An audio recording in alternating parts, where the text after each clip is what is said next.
M L A എന്താണ് M L എയുടെ മകനാണെങ്കിൽ ആ വാർത്ത നമ്മൾ കൊടുക്കില്ലെന്നോ, ആ വാർത്ത നമ്മൾ മുക്കുമെന്നോ, നമ്മളങ്ങ് പേടിക്കുമെന്നോ? എന്ത് പ്രിവിലേജിലാണ് നമ്മൾ ആ വാർത്ത കൊടുക്കാതിരിക്കേണ്ടത്? എന്താടോ കാര്യം? What is the reason? എല്ലാവർക്കും നമസ്കാരം. ഞാൻ പ്രതിഭയാണ്. 24-ലും ഏഷ്യാനെറ്റിലും ഒക്കെ ഒരു വാർത്ത വന്നു. കഞ്ചാവുമായിട്ട് എൻ്റെ മകനെ പിടിച്ചു എന്ന് പറഞ്ഞൊരു വാർത്ത വന്നു. അതിൽ സത്യമല്ലേ? എന്നോട് പൊതുവെ മാധ്യമങ്ങൾക്ക് കുറച്ച് വൈരാഗ്യം ഉണ്ടെന്ന് എനിക്കറിയാം. കാരണം പലപ്പോഴായിട്ട് പലര് കാണിച്ച തെറ്റുകളൊക്കെ വിളിച്ചു പറയുന്ന ഒരാളാണ് ഞാൻ. ആണോ? ഭയങ്കര. ഞാനത് പറയാൻ കാരണം, ഇന്ന് എൻ്റെ മകനും കുറച്ച് ഫ്രണ്ട്സും കൂടി ഇരിക്കുന്നിടത്ത് വന്ന് അവര് എന്തെങ്കിലും സ്വാഭാവികമായിട്ടും മട്ടം കൂടി ഇരിക്കുന്നപ്പോൾ ആരോ ഒരു റോങ് ഇൻഫർമേഷൻ എന്തോ കൊടുത്തതായിരിക്കാം. അതിനിപ്പം വാർത്ത വരുന്നത് എന്താ? കഞ്ചാവുമായിട്ട് എൻ്റെ മകനെ പിടിച്ചു എന്ന വാർത്തയാണ് വരുന്നത്.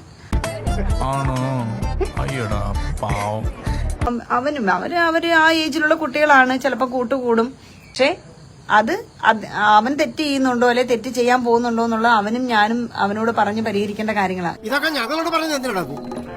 ഇല്ലാത്തൊരു വാർത്ത ഏഷ്യാനെറ്റും 24-ഉം ഒപ്പം മീഡിയ വണ്ണും ഒക്കെ കൊടുത്തെന്നാണ് ഞാൻ അറിയുന്നത്. അങ്ങനെ ഒരു വാർത്ത കൊടുത്ത നിങ്ങൾ മാപ്പ് പറയണം. കൂടാതെ ആ വാർത്ത നിങ്ങൾ പിൻവലിക്കണം. നിരുപാധികം ആ വാർത്ത പിൻവലിക്കണം. അത്രയും വേണോ? മനുഷ്യന്റെ മാംസം കൊത്തിക്കീറി തിന്നുന്നതിനൊക്കെ നല്ല സുഖമായിരിക്കും അല്ലേ മാധ്യമങ്ങളെ? അപ്പം എന്നെ പോലൊരു സ്ത്രീ മദ്യത്തിനും മയക്കുമരുന്നിനും എതിരെ ഈ സമൂഹത്തിൽ ഏറ്റവും കൂടുതൽ ക്യാമ്പയിൻ ചെയ്യുന്നൊരു ആളാണ് ഞാൻ. എന്റെ മകനെ തന്നെ ആ ഒരു വാർത്ത കൊടുക്കുമ്പം അതിലൊരു ചേതോ വികാരവും സുഖവും നിങ്ങൾ അനുഭവിക്കുന്നൊക്കെ എനിക്ക് മനസ്സിലാവുന്നുണ്ട്. ഓ, നിന്റെ ബുദ്ധി വിമാനമാണല്ലോ. റിപ്പോർട്ടർ ചാനലിൽ നിന്നൊക്കെ എന്നെ വിളിച്ചു. ആ ഒരു മര്യാദ അവർ കാണിച്ചു. റിപ്പോർട്ടറിൽ നിന്ന് അതിന്റെ റിപ്പോർട്ടർ എന്നെ വിളിച്ചിട്ട് ഇങ്ങനെ ഒരു വാർത്ത കാണുന്നുണ്ടല്ലോ എന്ന് പറഞ്ഞു. അപ്പൊ ഞാൻ പറഞ്ഞത് സ്വാഭാവികമായിട്ടും മാംസദാഹികളായിട്ടുള്ള രക്തദാഹികളായിട്ടുള്ള ആരെങ്കിലും ഇട്ടതായിരിക്കും എന്ന് ഞാൻ പറഞ്ഞിട്ടുണ്ട്. ഓ, ധിക്കാരം പഴയതുപോലെ തന്നെ ഒരു കുറവില്ല. ഇത് 30 ഗ്രാം കഞ്ചാവുമായി ഒരാളെ പിടിച്ചു എന്ന് പറയുമ്പോൾ അത് എഴുതുകയാണ് എം എൽ എയുടെ മകൻ പ്രതിഭ എം എൽ എയുടെ മകൻ എഴുതുകയാണ്. അതിനൊന്നും ഇല്ലേ? തീർച്ചയായിട്ടും ഭാവിയിൽ ഇത്തരം വേദനകളൊക്കെ നിങ്ങൾക്കൊക്കെ വരാതിരിക്കട്ടെ എന്ന് ആഗ്രഹിക്കാം. എന്റെ മകൻ ഇപ്പൊ എന്റെ കൂടെയുണ്ട്. മകനെ കൂടി ഞാൻ കാണിക്കാം. അവനും നല്ല വിഷമമായിട്ടുണ്ട്.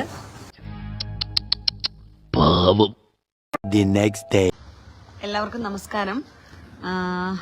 ഇതില് എന്റെ മകനുമായി ബന്ധപ്പെട്ടൊരു കേസിൽ ഇന്നലെ ഞാൻ ലൈവിൽ വന്നിരുന്നു.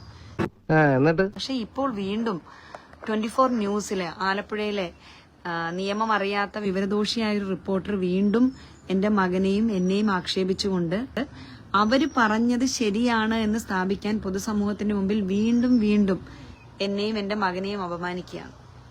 അതുകൊണ്ട് ഇപ്പൊ എന്താ?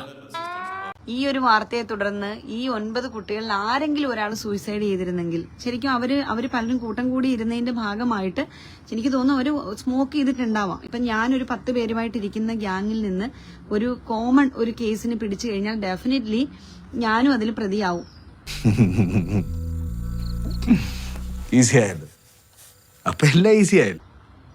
ചിലപ്പോൾ ആ കൂട്ടത്തിൽ നമ്മളും ടേസ്റ്റ് ചെയ്തിട്ടുണ്ടെങ്കിലോ ഒന്ന് സ്മോക്ക് ചെയ്തിട്ടുണ്ടെങ്കിലോ ആയിക്കോട്ടെ, അതിന്റെ നിയമത്തിന്റെ വഴിക്ക് പോട്ടെ, പെറ്റി കേസ് എടുത്തോട്ടെ, അത് ഞങ്ങൾ അങ്ങ് സഹിച്ചു. ബെസ്റ്റ്. 24-ലെ പ്രിയപ്പെട്ട റിപ്പോർട്ടറെ, നിങ്ങൾ നിങ്ങളുടെ വീട്ടിലെ അമ്മയെയോ നിങ്ങളുടെ സഹോദരിയെയോ വല്ലതും പൊതുരംഗത്ത് വിട്ടിട്ട് നിങ്ങൾ അവരെ പറ്റി വാർത്തയിടും. കണ്ടോ ഇപ്പോഴും ഇവർക്ക് നേരം എടുത്തിട്ടില്ല. ഞാൻ അത്യാവശ്യം എന്റെ പൊതുപ്രവർത്തനം ഭംഗിയായി ചെയ്തു പോകുന്നൊരു ലേഡിയല്ലേ. മാത്രമല്ല നിങ്ങൾ ഓർക്കണം, അങ്ങേയറ്റം മദ്യത്തിനും മയക്കുമരുന്നിനും എതിരെ ക്യാമ്പയിൻ ചെയ്യുന്നൊരു സ്ത്രീ കൂടിയാണ് ഞാൻ. പിന്നെ എനിക്ക് തോന്നുന്നു 10 രൂപ നക്കാപ്പിച്ച എവിടെന്നെങ്കിലും കിട്ടിക്കാണും. ചിലപ്പോൾ ഓപ്പോസിറ്റ് രാഷ്ട്രീയ എതിരാളികൾ ആരെങ്കിലും 2 ചിക്കൻ കാലോ ഒരു കുപ്പിയോ നിങ്ങൾക്ക് കിട്ടിയെങ്കിൽ അതിൽ എന്റെ മോനെ എന്നെ വെറുതെ ഇതാക്കണ്ട. സ്മാർട്ട്നെസ് നല്ലതാണ്, പക്ഷേ ഓവർ സ്മാർട്ട് ആവരുത്. ഒരു കൂട്ടം പേര് ചേർന്നിരുന്ന് അവരെ പിടിക്കുമ്പോൾ സ്വാഭാവികമായിട്ട് സ്മോക്ക് ചെയ്തു എടുക്കും. ചിലപ്പോൾ ഒരു സ്മോക്ക് എടുത്തിട്ടുണ്ടാവും, ഒരു ഗ്യാങ്ങിൽ പെട്ടുപോയിട്ടുണ്ടാവും. പക്ഷെ കഞ്ചാവ് കൈവശം വെച്ചു എന്ന് സ്ഥാപിക്കാൻ വേണ്ടിയിട്ട് 24 ന്യൂസിന് നിങ്ങൾ അത് തീർച്ചയായിട്ടും നിങ്ങൾ വില കൊടുക്കേണ്ടി വരും. ഇനി നിങ്ങൾക്ക് വേണമെങ്കിൽ തിരുത്തി എഴുതിക്കണമെങ്കിൽ എഴുതിച്ചോളൂ. ഈ പറഞ്ഞ 24 ന്യൂസിലെ റിപ്പോർട്ടറെ ഞാൻ നന്നായി തന്നെ എന്റെ വാക്കുകൾ കൊണ്ട് ഞാൻ കൈകാര്യം ചെയ്തിട്ടുണ്ട്. അത് മോശമായി ചെയ്തതുകൊണ്ടാണ്. ഇപ്പോഴും ഞാൻ പറയുന്നു, അയാൾ കാണിച്ച ഏറ്റവും വലിയ ചെറ്റത്തനമാണ്. നിങ്ങൾക്ക് എന്ത് കിട്ടുന്നു മിസ്റ്റർ? ഇതുകൊണ്ട് ഇതിങ്ങനെ വെറുതെ വിട്ടാ പറ്റില്ല.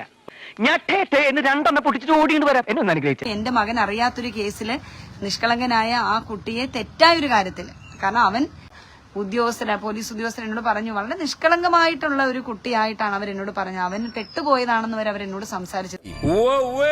നിങ്ങൾക്ക് കേസൊന്നും ഒരു പുത്തിരി ആയിരിക്കത്തില്ല, കാരണം മറ്റുള്ളവരുടെ ചോര ഊറ്റി കുടിച്ച് അട്ട പോലെ വീർക്കുന്ന നിങ്ങൾക്ക് ഇതൊന്നും ഒരു പുത്തിരി ആയിരിക്കത്തിനുള്ളൂ. നാണമില്ലേ നിങ്ങൾക്കൊക്കെ റേറ്റിംഗിന് വേണ്ടി എന്തും ചെയ്യാനായിട്ട്? ഒരല്പമെങ്കിലും ലജ്ജ ഉണ്ടെങ്കിൽ. ഇത്രയ്ക്ക് തൊലിക്കെട്ടി പാടില്ല 24 ന്യൂസിന്റെ റിപ്പോർട്ടറെ, ഇത്രയും തൊലിക്കെട്ടി പാടില്ല. വായുനൂലും പറഞ്ഞാണ്ടല്ലോ. ഞാനിപ്പോ എല്ലാരും പറയുന്നുണ്ട്, എനിക്ക് അമ്മ എന്ന നിലയിലുള്ള മാനസിക വിഷമം ഒന്നുമല്ല ഞാനിവിടെ കാണിക്കുന്നത്, തെറ്റായ ഒരു കാര്യത്തിനുള്ള എന്റെ പ്രതികരണമാണ്. കണ്ണീര് തുടച്ചിട്ട് കുറച്ചുകൂടി വിശ്വസിക്കാൻ തോന്നുന്നല്ലേ.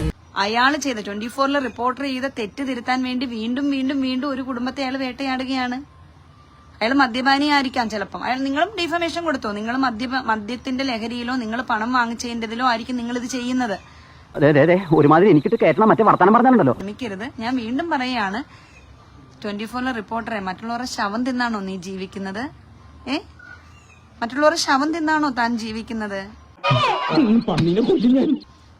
24-ലെ റിപ്പോർട്ടർ മാത്രമല്ല, മീഡിയ വൺ എന്റെ ഒരു ഫ്രണ്ട് കൂടിയാണ്. എനിക്ക് സുഹൃത്തെന്ന് പറയാൻ ഇപ്പം മടിയുണ്ട്, കാരണം അത് മറ്റു പലതരത്തിലും പല അഭിപ്രായ വ്യത്യാസങ്ങളും ഞാൻ ഇവിടെ രേഖപ്പെടുത്തുകയാണ്.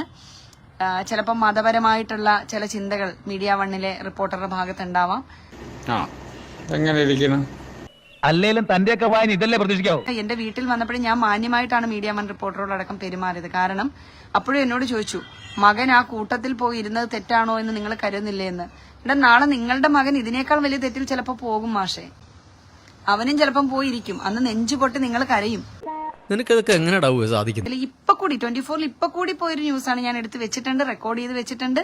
അപ്പം എനിക്ക് മനസ്സിലായി, മനുഷ്യന്റെ മാംസം അത് ശവമായി കൊത്തി തിന്നുന്ന അത്രയും വൃത്തികെട്ട മനസ്സുള്ള ചില റിപ്പോർട്ടേഴ്സ് മാത്രമാണ് ഈ ന്യൂസിന്റെ പുറകെ ഇപ്പൊ പോകുന്നത്. മോൻ തെറ്റ് ചെയ്താല് അതിനെ ന്യായീകരിക്കുന്ന അമ്മയൊന്നും അല്ല ഞാൻ. സംശയമൊന്നുമില്ലല്ലേ?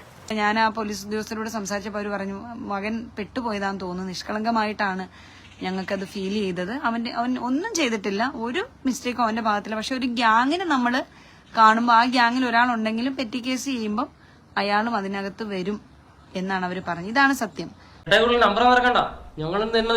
ഇന്നലെ തൊട്ട് ഒരുപാട് പേര് ചേർത്ത് പിടിക്കുന്നു, എന്നോട് പറയുന്നുണ്ട്, മാഡം ഞങ്ങൾക്ക് മനസ്സിലായി, ഫേക്ക് ന്യൂസാന്ന് മനസ്സിലായി. കാരണം കനുവിനെ പോലൊരു കുട്ടി അങ്ങനെ ഒരു കഞ്ചാവ് വിൽപ്പനക്കാരനാണെന്നൊക്കെ പറഞ്ഞാൽ ആരും വിശ്വസിക്കില്ല കേട്ടോ. പച്ചവെള്ളം ചവച്ചു കുടിക്കണ പഞ്ചപാവം അങ്ങോട്ട് ഇറങ്ങിയില്ലടേ. അതാ ഞാൻ പറഞ്ഞത്, ശവശരീരം കൊത്തി തിന്നുന്ന വെറും വൃത്തികെട്ട മാധ്യമ പ്രവർത്തകനായി പോയി 24 ന്യൂസിന്റെ റിപ്പോർട്ടർ അടക്കം ഈ വാർത്തകളിട്ട റിപ്പോർട്ടേഴ്സ്. ഇന്ന് എനിക്ക് തോന്നുന്നു കൈരളിയിലോ മറ്റോ കറക്റ്റായ ഒരു വാർത്ത വന്നിട്ടുണ്ട്, ഞാനത് ഫേസ്ബുക്കിൽ ഷെയർ ചെയ്യാം. അത് കറക്റ്റായ വാർത്തയാണ്. അപ്പൊ ഇന്നലെ ഞാനത് കറക്റ്റ് ചെയ്തു. എന്റെ മകനെ 90 ഗ്രാം കഞ്ചാവുമായി അറസ്റ്റ് ചെയ്തെന്ന് വാർത്ത തെറ്റാണെന്ന് പറഞ്ഞപ്പോ ഇപ്പൊ FIR ഇട്ടെന്ന് പറയാണ്. ഇപ്പൊ കൂടി ഞാൻ കറക്റ്റ് ചെയ്തു, അങ്ങനെ ഒരു FIR ഇട്ടിട്ടില്ല. അത് കഴിഞ്ഞ് പറഞ്ഞ MLA സ്വാധീനിച്ച് 50 ഗ്രാം ആക്കിയെന്ന്. സത്യമാണെങ്കിലും എനിക്ക് അംഗീകരിച്ചു കൊടുക്കാൻ പറ്റുമോ? ആ ഗ്യാങ്ങിൽ ഏതോ ഒരാളുടെ കയ്യിൽ 3 ഗ്രാം കഞ്ചാവ് ഉണ്ടായിരുന്നു എന്നാണ് പറയുന്നത്. 3 ഗ്രാം കഞ്ചാവ് ഏതോ ഒരു പയ്യന്റെ ഉണ്ടായിരുന്നു എന്ന് പറയുന്നു.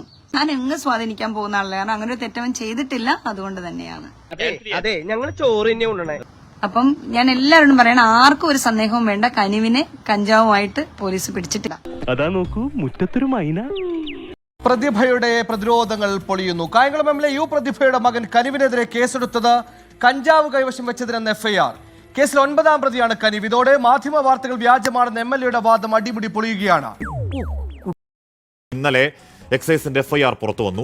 മകനടങ്ങുന്ന സംഘത്തിന്റെ പക്കൽ നിന്നും കഞ്ചാവ് കലർന്ന പുകയില മിശ്രിതവും താഴെ ദ്വാരമുള്ളൊരു പ്ലാസ്റ്റിക് കുപ്പിയും പപ്പായത്തണ്ടടക്കം പിടികൂടിയെന്നാണ് വ്യക്തമായി എല്ലാവരുടെയും പേരടക്കം പ്രതിപാദിക്കുന്ന FIR.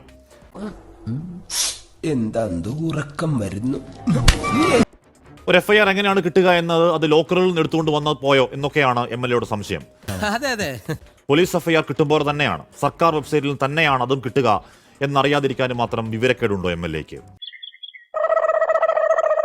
90 ഗ്രാം കഞ്ചാവ് പിടിച്ചു എന്ന് എക്സൈസ് ഉദ്യോഗസ്ഥർ പറഞ്ഞ് ശബ്ദരേഖ പുറത്തോടെ തയ്യാറാ. അതുകൊണ്ട് കഞ്ചാവിന്റെ കണക്കങ്ങ് നിർത്തിക്കോ. നന്നായിട്ടുണ്ട്. പിന്നെ പ്രതിഭ ഒടുക്കം പറഞ്ഞ 10 രൂപ നക്കാപ്പിച്ച അങ്ങനെയൊക്കെ ആവോളം കിട്ടിയിട്ടുണ്ടെങ്കിൽ, ആ ശീലത്തിലാണത് പറയുന്നതെങ്കിൽ, രാപ്പകൽ കഷ്ടപ്പെട്ട് ജോലിയെടുത്ത് അതിന് കിട്ടുന്ന ശമ്പളത്തിൽ ജീവിക്കുന്ന മനീഷ് മഹിപാലിനെ പോലെയുള്ള അടിസ്ഥാനവർഗ ജോലിക്കാരുടെ ആർജവം, ഇച്ഛാശക്തി, കരുത്ത് മേടകളിൽ വാഴുന്ന നവസഖാക്കൾക്ക് മനസ്സിലാവില്ല. അത് ചോദ്യം ചെയ്യാനും മാത്രം യു പ്രതിഭ വളർന്നിട്ടുമില്ല.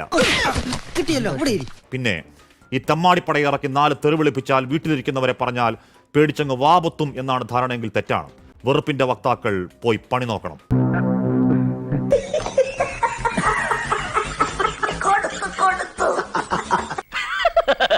തൽക്കാലം ഇത്രയും മതി. വരട്ടെ.